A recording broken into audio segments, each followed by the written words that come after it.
Hello, I'm Debs Kay. Thanks so much for joining me today and welcome to my little studio. Okay, so today I'm going to be sharing with you a time-lapse version of how I created the underpainting for this little painting here, a river view. We're going to be doing a wet underpainting today because I really wanted to create some really warm, rich, vibrant colours going on underneath all those greens there. So I hope you enjoy the video and let's go on to the colours and let's get painting. Okay, let's have a quick little look at the colours here.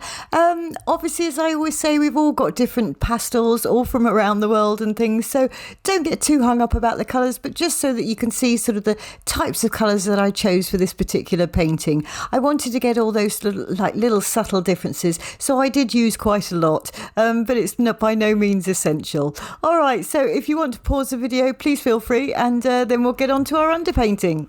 Okay, so as this is running, I'll just tell you, my finished painting was 9 inches by 12 inches, and I painted mine on Fisher 400 sanded paper, my favourite paper. Now, the reference photo, if you'd like to see it, is available over on Paint My Photo, and it's from a lovely, lovely photographer over there, Sandy Bell. So big thanks to Sandy for sharing that lovely, gorgeous reference with us. All right, so please excuse my head here, just appearing in the video. I am sorry, I didn't realise the camera was quite so low down, so you've got a wonderful view of my my knot in the back of my hair. But I do disappear in a second and you'll be able to see what I'm up to. Anyway, this week I thought I'd share with you sort of like how I create my initial sketch. Often I just come in when the sketch is done, but I thought I'd show you how I do create an initial sketch when I'm doing a freehand. As you can see, what I've got in my hand is I've got a dark blue pastel pencil. Now I do tend to use pencils, at some point in my paintings, and often I really find them helpful for the sketch. I started off in pastel pencils, so they're kind of my go-to. But if you don't have pastel pencils, you certainly don't need them. You can use a piece of perhaps fine charcoal, or even just normal pencils. If you use normal pencils, my only thing I would say is perhaps don't do too much of the sort of shading, which sometimes I do a little bit, as you can see there on the river and at the bottom of the trees. I've just given myself a little bit of indication. So as you can see, what I'm doing is I really love this scene, and what I want to capture sort of like initially from the get-go with my sketch, and you can take your sketch as far as you want, however much information you want.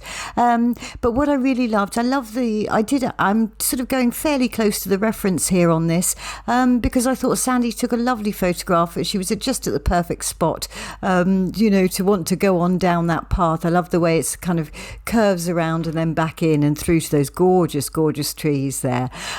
So I've kept the composition fairly much the same. And for me, what I want to do is I want to get that curve of the river. I like those sort of like scrappy trees at the side there, with their interesting sort of little tree trunks there. So I wanted to make sure I kind of get the gesture of those, and then just basically where that back mountain's lying, and sort of a rough just give myself a rough idea of where I'm going.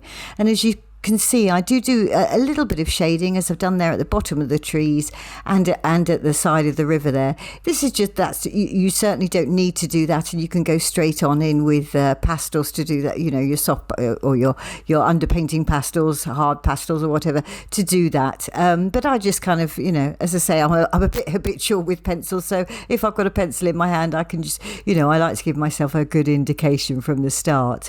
But hopefully, as you can see, I'm trying to keep fairly loose with this. I don't want to be I want it to be fairly photorealistic, but not I don't want to be sort of like caught up in it, but I try and hold my pencil at the end of the pencil, so that I've got a little bit more movement in there. I find that if you hold the pencil right close to the end, you tend to get quite sort of how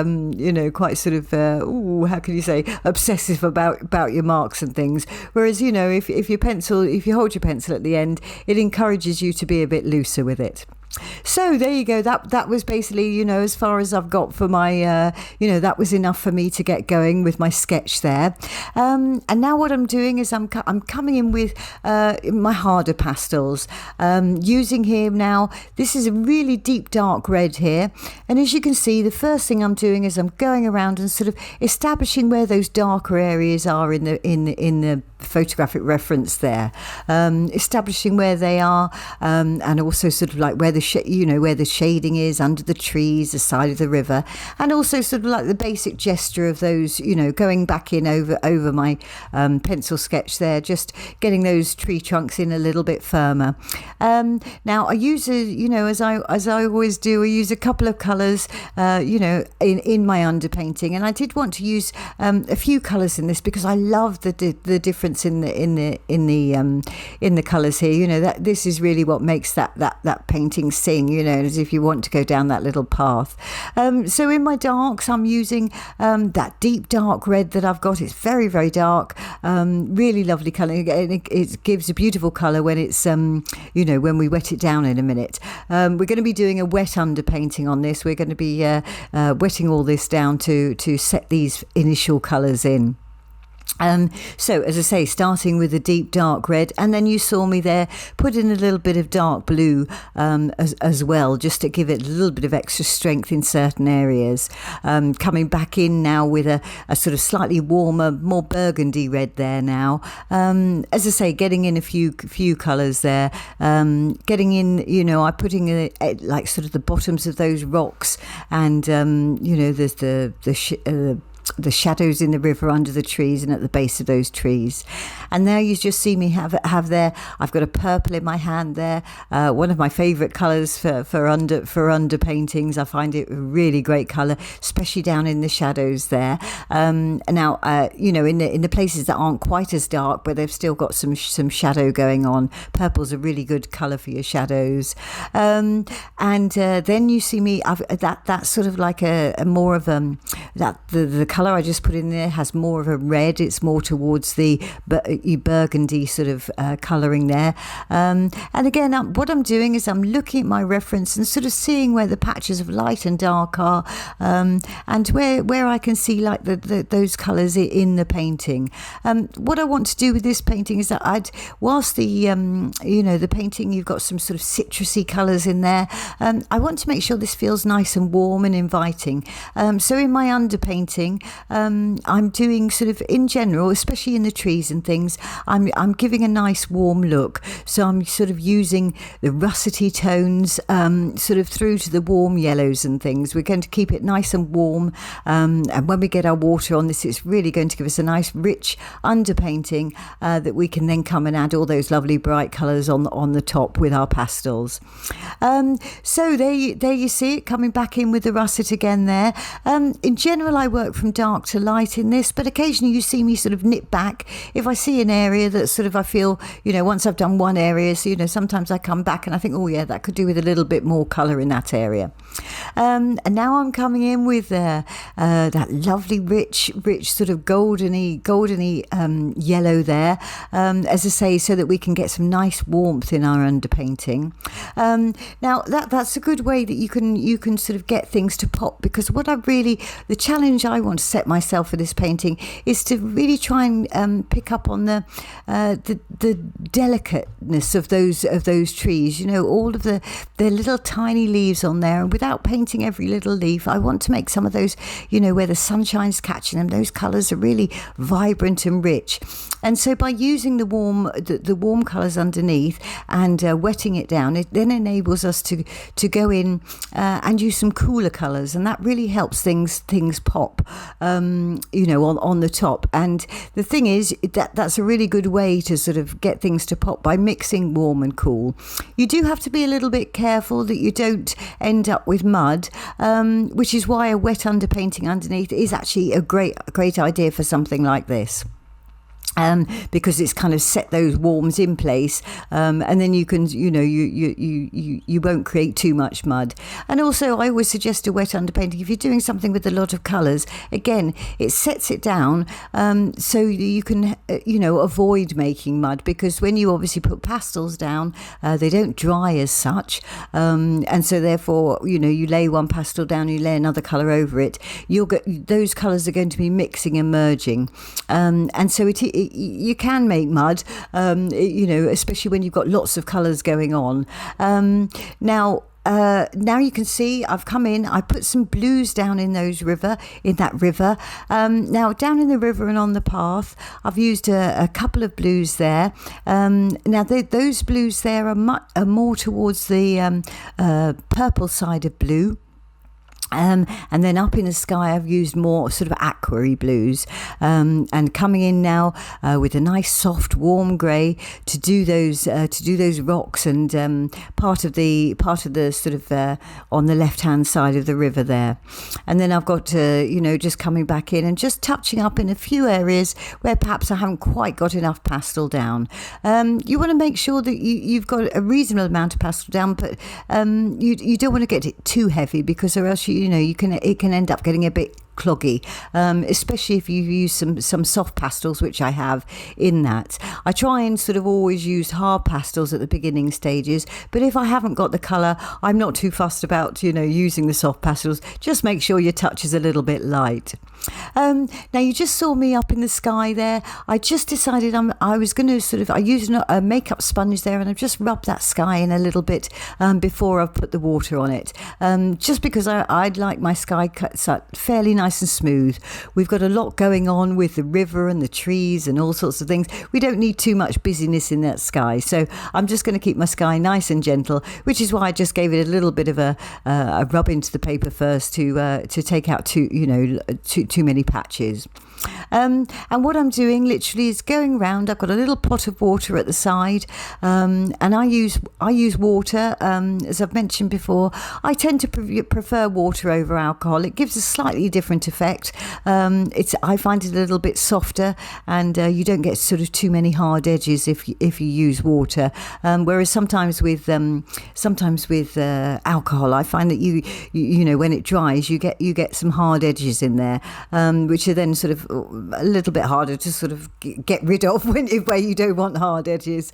But as you can see, I've got my water there, and I'm trying to use, as I always do if I do an underpainting, I'm trying to give myself as much information from the get-go, and I want these really nice subtle blends. So obviously where I was in the river there, I'm using smoother strokes, and where I'm up in the trees here, I'm sort of dabbing that water into the trees so that I've got a little bit of, I've got a little bit of variation. I've broken it up so that we're not just going to have one solid colour. I'm sort of gently merging the colours together, and helping them just sort of tease them into areas. And as you'll see, as we come down to some of these other areas, the colours just sort of mix and merge and just create this wonderful sort of rich underpalette. Now and I'm using sort of my levels of water slightly differently depending on what areas I'm doing. In some of the areas I want it to sort of gently merge. In other areas, I want those defined areas. So where I want it more defined, I'm using less water, and where I want it to sort of merge together a little bit more, I'm using slightly more water. You might have noticed earlier I came in with a bit of kitchen roll there, taking out some of that colour in the centre of the river there. Now sometimes I do that with a bit of and in the sky. Sometimes I do that with a bit of rag, or you can go back in and dry your paintbrush off a bit if you just want to lift out a bit of colour in certain areas. And that's really handy when you're doing your underpainting. So you can really go, the more information you can give yourself to begin with, the easier you'll find your life as you go on through your pastel painting. So as you can see in that river there, the colours are really starting to merge together, and that deep dark red, it's going, it's a really beautiful colour for your shadows there underneath the underneath the trees there, and the river obviously is looking quite purpley, which is going to really come through when we come into our top layers and we put the blues on there, more blues, and that's really going to help underneath just sort of come through. And so you might notice as well that there's not actually any green in this underpainting. Talking of colours coming through, where I've got the greens, I've used those sort of more russety tones, as I say, to get warmth and get interest in those green areas, because whilst our eyes tell us something that something is green, the amount of colours you get going on in any one space, where the light hits it and where the leaves move and things, is a huge array, and so it's really lovely if you can get some of those colours down at the get-go, and then that's going to really help your greens get a little bit more interesting. Okay, so we're just about sort of coming towards the end of this underpainting here. I hope you've enjoyed the video, and obviously you've learned something along the way as to how you can really create yourself a nice rich underpainting that's really going to stand you in good stead to take you forward.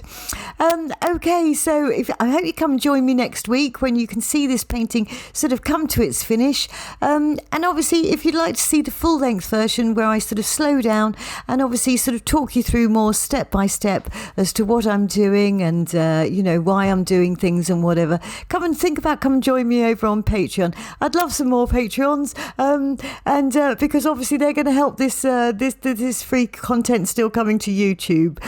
So in order to help my channel grow as well, I'd be really grateful if you could give me a thumbs up, and if you can subscribe to my channel, even better. Thanks so much for joining me. I wish you a lovely week and happy painting.